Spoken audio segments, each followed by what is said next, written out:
हाय दोस्तों, this is अभिषेक। मैंने अपने पिछली वीडियो में भगवान भोलेनाथ के 12 ज्योतिर्लिंगों के नाम और वो कहाँ कहाँ स्थित है ये बताया था। आज के ब्लॉग में मैं आपको ये बताऊंगा कि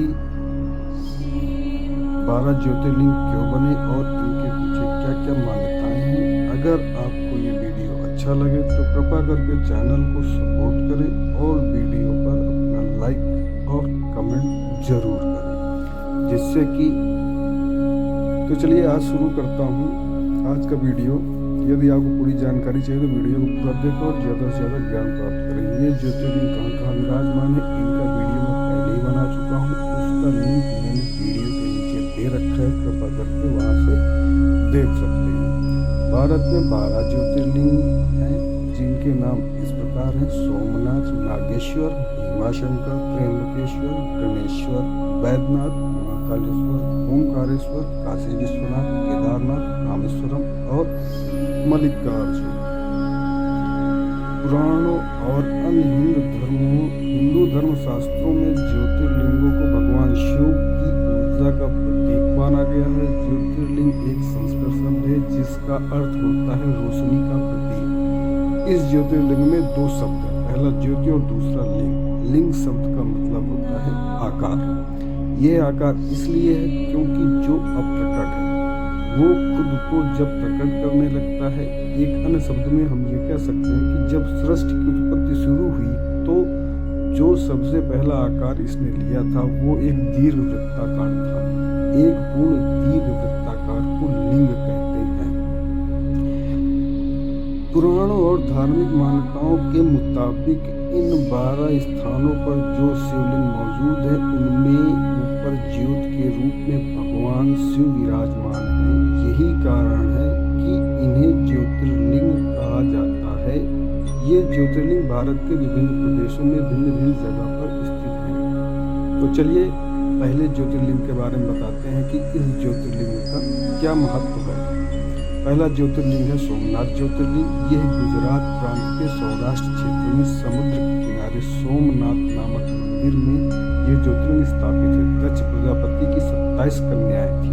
उनका विवाह चंद्रदेव के साथ हुआ था, तब वो नक्षत्र बना, लेकिन चंद्रमा का प्रेम सिर्फ रोहिणी के प्रति था। इस बात से अन्य नक्षत्र यानी दक्ष प्रजापति की कन्याएं बहुत दुखी रहती थी। उन्होंने अपनी यह व्यथा अपने पिता को सुनाई, जिसके लिए दक्ष प्रजापति ने चंद्रदेव को अनेक बार अनेक प्रकार से समझाया, लेकिन रोहिणी के प्रेम में वशीभूत उन पर कोई प्रभाव नहीं पड़ा। अंततः दक्ष ने क्रोधित होकर उन्हें क्षयग्रस्त होने का श्राप दे दिया। इसके कारण चंद्रदेव तुरंत से क्षयग्रस्त हो गए, जिससे पृथ्वी पर उनका सारा कार्य रुक गया। ब्रह्मा जी ने कहा, चंद्रमा अन्य देवों के साथ पवित्र प्रवास क्षेत्र में जाकर मृत्युंजय भगवान शिव की आराधना करे, उनकी कृपा से यह रोग ठीक हो जाएगा। चंद्रदेव ने घोर तपस्या की, 10 करोड़ बार महामृत्युंजय मंत्र का जाप किया, जिससे प्रसन्न होकर मृत्युंजय भगवान शिव जी ने उन्हें अमृत का वर प्रदान किया। उन्होंने कहा कि कृष्ण पक्ष में प्रतिदिन आपकी एक एक लीला क्षीण होगी, लेकिन पुनः शुक्ल पक्ष में उसी क्रम में आपकी एक एक कला बढ़ जाया करेगी। इस प्रकार प्रत्येक पूर्णिमा को आपका पूर्ण चंद्रत्व प्राप्त होता रहेगा। श्राप मुक्त होकर चंद्रदेव ने भगवान शिव से प्रार्थना की, आप माता पार्वती जी के साथ सदा के लिए प्राणियों के उद्धार हेतु यहाँ निवास करें। भगवान शिव जी ने उनकी इस प्रार्थना को स्वीकार किया। तभी से भगवान शिव माता पार्वती के साथ ज्योतिर्लिंग के रूप में यहाँ रहने लगे। तब यह ज्योतिर्लिंग बना और सोमनाथ ज्योतिर्लिंग के नाम से विख्यात हुआ। चलिए अब द्वितीय ज्योतिर्लिंग के बारे में बात करते हैं, जिसका नाम है मल्लिकार्जुन ज्योतिर्लिंग, जो कि आंध्र प्रदेश में कृष्णा नदी के तट पर श्रीशैल पर्वत पर श्री मल्लिकार्जुन ज्योतिर्लिंग स्थित है। इन्हें दक्षिण का कैलाश भी कहा जाता है। कथा के अनुसार एक समय के बाद भगवान शंकर जी के दोनों पुत्र गणेश जी व कार्तिकेय जी विवाह के लिए परस्पर झगड़ने लगे, जिससे कि दोनों का आग्रह था कि पहले उनका विवाह किया जाए। तब भगवान शिव जी और माँ भवानी ने कहा, आप लोगों में से जो पहले पूरी पृथ्वी का चक्कर लगाकर यहाँ वापस लौट आएगा उसी का विवाह पहले किया जाएगा। माता पिता की यह बात सुनकर कार्तिकेय जी ने अपनी वाहन मयूर पर विराजित होकर तुरंत पृथ्वी की परिक्रमा के लिए निकल गए। लेकिन गणेश जी के लिए यह कार्य कठिन था। एक तो उनका शरीर विशाल आकार का था, ऊपर से उनका जो वाहन मूषक बहुत ही छोटा था। वो श्री कार्तिकेय जी के मयूर की बराबरी करे तो कैसे। लेकिन गणेश जी की बुद्धि अत्यंत सूक्ष्म तीक्ष्ण थी। उन्होंने सामने बैठे माता पिता की 7 परिक्रमा करके पृथ्वी परिक्रमा का कार्य पूरा कर लिया।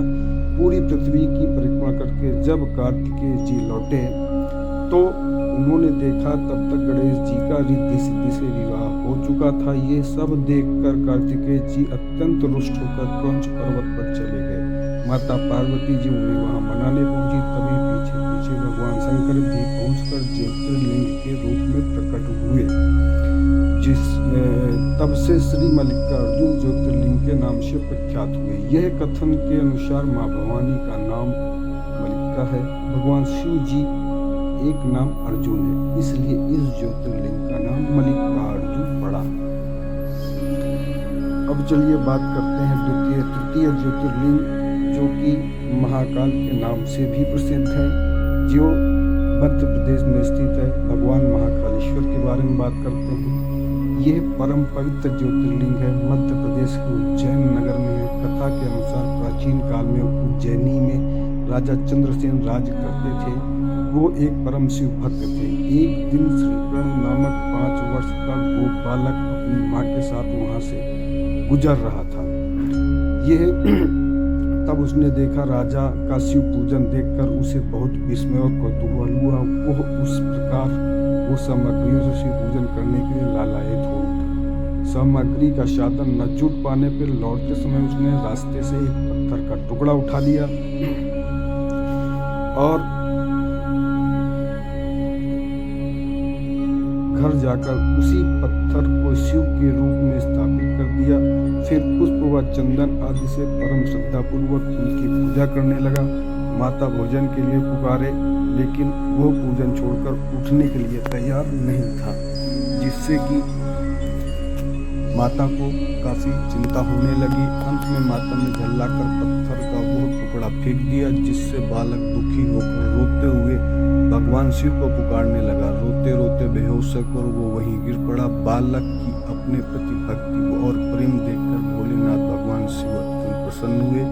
बालक ने जैसे ही होश में आकर अपने नेत्र खोले तो उसने देखा उसके सामने एक बहुत ही भव्य और अति विशाल स्वर्ण और रत्न से जड़ित मंदिर खड़ा है। उस मंदिर के अंदर एक बहुत ही प्रकाशपूर्ण व तेजस्वी ज्योतिर्लिंग खड़ा है। उस पर बालक द्वारा अर्पित की गई पूजन सामग्री भी थी। इस तरह से वहां पर महाकालेश्वर ज्योतिर्लिंग का प्रादुर्भाव हुआ। जब राजा चंद्रसेन को इस बात की सूचना मिली तो वो भी महाकालेश्वर ज्योतिर्लिंग के दर्शन करने पहुंच गया। जो राजा मणि के लिए चंद्रसेन पर हमला कर रहे थे वो युद्ध का मार्ग छोड़कर महाकाल की शरण में आ गए। इस घटना के बाद से ही भगवान महाकाल उज्जैनी में वास करते हैं और वहां के राजा कहलाते हैं। अब बात करते हैं भगवान के अगले ज्योतिर्लिंग को, जिसका नाम है ओंकारेश्वर ज्योतिर्लिंग। यह ज्योतिर्लिंग मध्य प्रदेश में पवित्र नर्मदा नदी के तट पर स्थित है। कथा के अनुसार एक बार विंध्य पर्वत में पार्थिव अर्चना के साथ भगवान शिव की 6 मास तक कठिन उपासना की। उसकी इस उपासना प्रसन्न होकर भूत भगवान शंकर जी वहां प्रकट हुए। उन्होंने विंध्य को अपने मनवांछित वर प्रदान किया।